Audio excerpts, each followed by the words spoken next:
नमस्कार मित्रांनो, स्वागत आहे तुमचं आपल्या एका नवीन व्लॉगमध्ये. तर मित्रांनो, आज आहे अधिक मासमधील शेवटचा शनिवार. तर आम्ही निघालोय आज पहिल्यांदा असल्याचं देवीचं दर्शन घेणार आणि तिथून जाणार आहे आम्ही शनी मंदिरात. तर ब्लॉग शेवटपर्यंत बघत राहा आणि जे कोणी आपल्या चॅनलवरती नवीन येतील त्यांनी आपल्या चॅनलला सबस्क्राईब करून टाका. तर चला जाऊया आता. चला.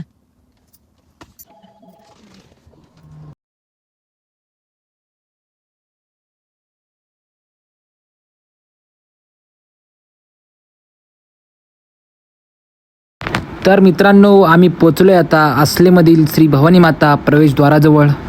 तर चला आता जाऊया देवळाकडे.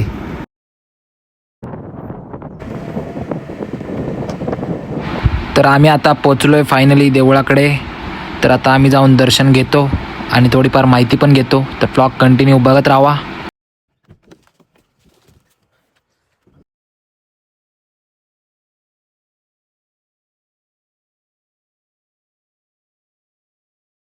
तर मित्रांनो, आम्ही पोचलोय आता सभामंडपामध्ये. तर चला आता जाऊया, दर्शन घेऊया आणि आतमध्ये गेल्यानंतर जी काय आपल्याला माहिती मिळणार आहे ती आपण ऐकूया.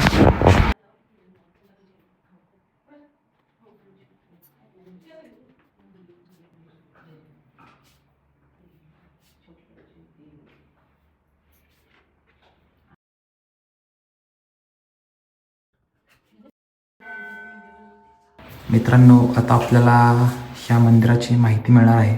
तर या काकी आपल्याला सांगणार आहेत. हे पांडवकाली मंदिर आहे आणि हे मंदिर काय आहे, एका भक्ताला प्रसन्न झालेले. हा, आणि देवी काय म्हणती त्या भक्ताला की तू जोपर्यंत पुढे चालशील तोपर्यंत मी तुझ्या मागे येणार मी. आणि त्यांनी तू जर मागे वळून बघितलंस तर मी त्याच जागेत थांबणार. म्हणजे ते भक्त जिथपर्यंत चालत आला तिथपर्यंत ती देवी त्याच्या मागे आली आणि मागे वळून बघितलं तिथं आपल्या इथं देवी स्थापन झाली. किती सालापासून झालेली माहिती आहे तुम्हाला? हे पांडवकाली मंदिर आहे आपलं. अच्छा. हा, आपण आत्ता हे काचेचे काम बघत आहोत. ते पण एका भक्तानेच केलेले आहे, कारण त्या भक्ताला देवी पावलेली आहे आणि हे काम एकदम सुंदर असे झालेले आहे.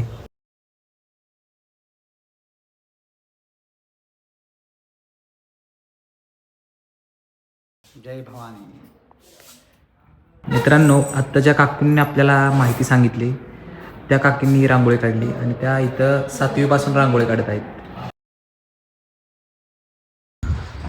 मित्रांनो, ह्या मंदिराच्या बाहेरचा परिसर पण आहे ना, एवढा सुंदर आहे ना, तुम्ही बघू शकताय. आणि ही जी झाडं दिसतात ती खूप वर्षापासूनची आहेत.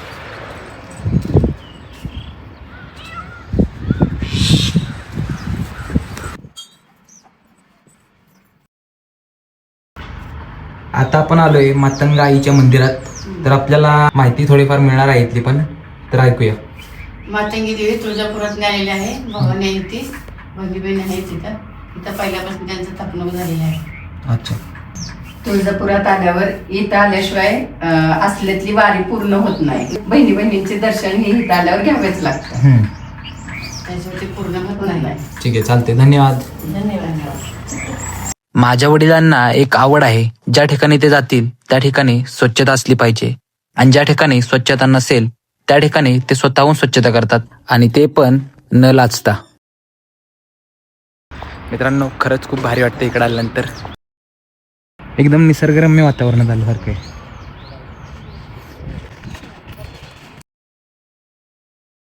तर मित्रांनो, इथे येण्याचं खास कारण म्हणजे हे आमचं कुलदैवत आहे, आई राधा देवदे. चला. भवानी माता की जय. जय. कुळाची देवी. हो, मग तुळजा भवानी पण कुलदैवतच ना. कुल आणि कुळ हात बरेच स्वामिनी कुलदैवत. कुलदैवत आणि कुळदैवत. कुळ म्हणजे ज्या बेटातून आपण जन्माला आलो ते बेट.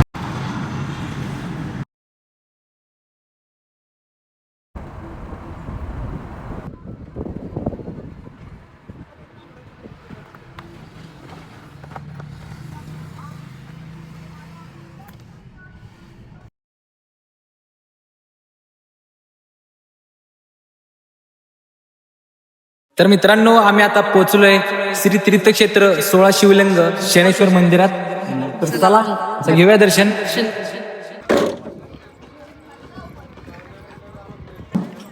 श्रमदान भारी केलं तुम्ही.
मी म्हणतो ते म्हणतो माझ्या पाठीमध्ये सगळ्यांनी म्हणायचं.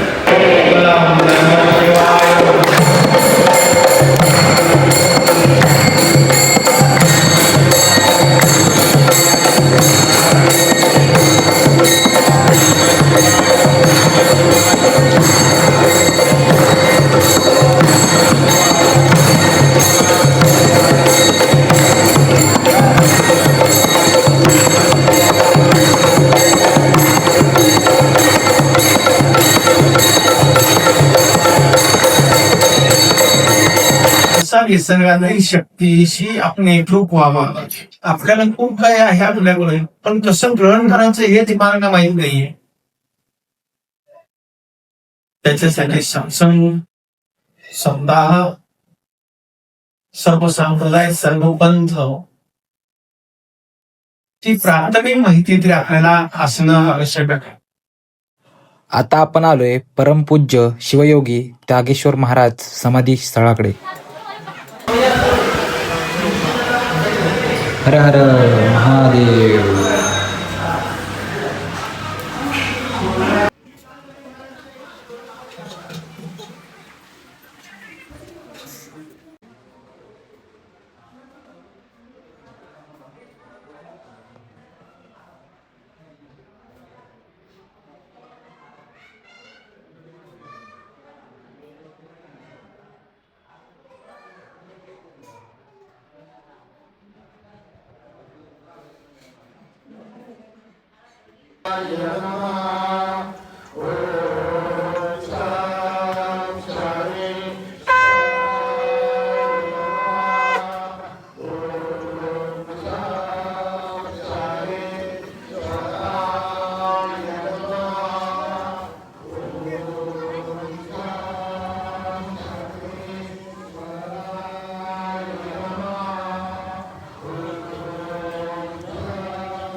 आता वेळ झाली आहे महाआरतीची, तर चला आता करूया सुरुवात.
मित्रांनो, या ठिकाणी महाप्रसादाची छान अशी सोय केलेली आहे आणि आम्ही सर्वजण त्याच महाप्रसादाचा आस्वाद घेत आहोत. या मग मित्रांनो महाप्रसाद खायला. तर मित्रांनो, आता आपल्याला शनी मंदिराचे सेवक मंडळाचे अध्यक्ष अण्णा आपल्याला थोडीफार माहिती सांगतील, ते आपण ऐकूया. नाव सांगा. मी हनुमंतराव वाघ, शनेश्वर सेवेकरी मंडळाचा अध्यक्ष. या नात्यानं आपण जी काही माहिती मागवली ती माझ्या विवेकबुद्धीला जी खरी माहिती आहे ही आपल्यासमोर ठेवतो. शनिदेवाच्या चरणी नतमस्तक होऊन परमपूज्य आदरणीय नंदगिरी महाराज यांच्या आशीर्वाद घेऊन आपल्याला इथली सत्य परिस्थिती अवलोकन करत आहे. हे देवस्थान आपल्या भागामध्ये सुरुवातीला अगदी खडतर काळामध्ये उभं राहिलेले, त्याला 25 वर्ष पूर्ण झालेले आहेत.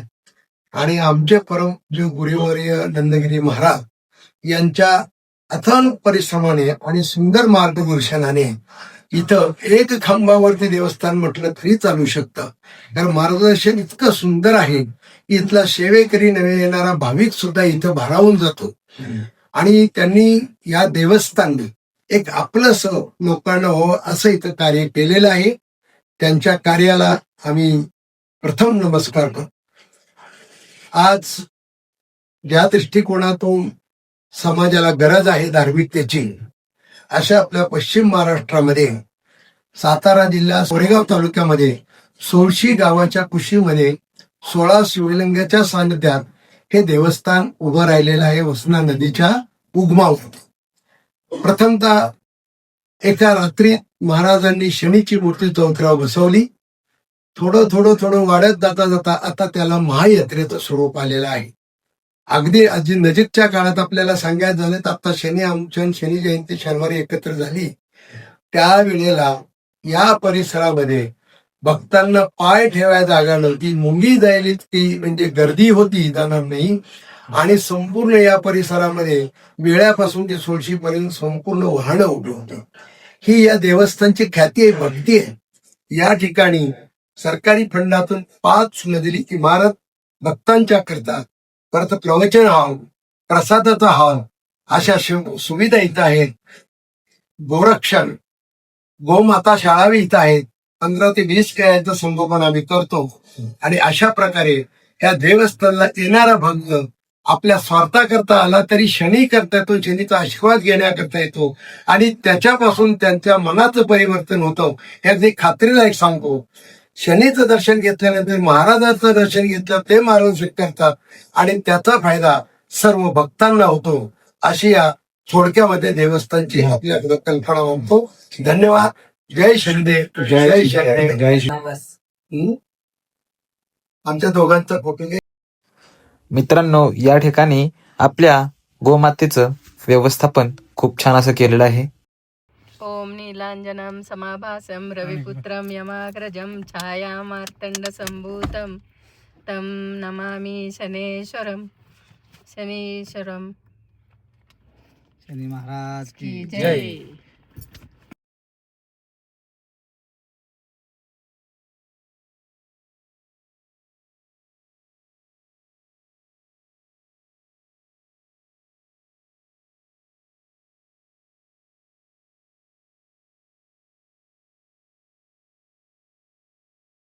तर आता आम्ही ज्यूस प्यायला थांबलोय आणि काका आमच्यासाठी ज्यूस घेऊन आले दुसाचा.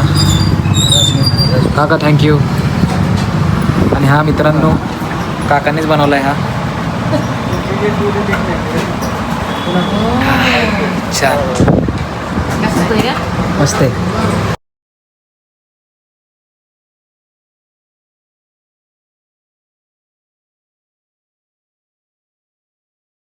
तर मित्रांनो, आम्ही फायनली आता घरी पोहोचलोय. आणि मावशी ताई एक नंबर ट्रिप झाली. छान वाटलं. खुश. तुम्ही खुश ड्रायव्हिंग पण छान केली. आणि ब्लॉग हा इंटरेस्टिंग आहे, सगळ्यांनी बघा शेवटपर्यंत. आणि कोणी नवीन असतील त्यांनी सबस्क्राईब सबस्क्राईब करा आणि बेल लाईक आयकनला. करा. चला भेटूया एका नवीन ब्लॉग मध्ये. Bye bye. Bye bye. Bye bye. Bye bye.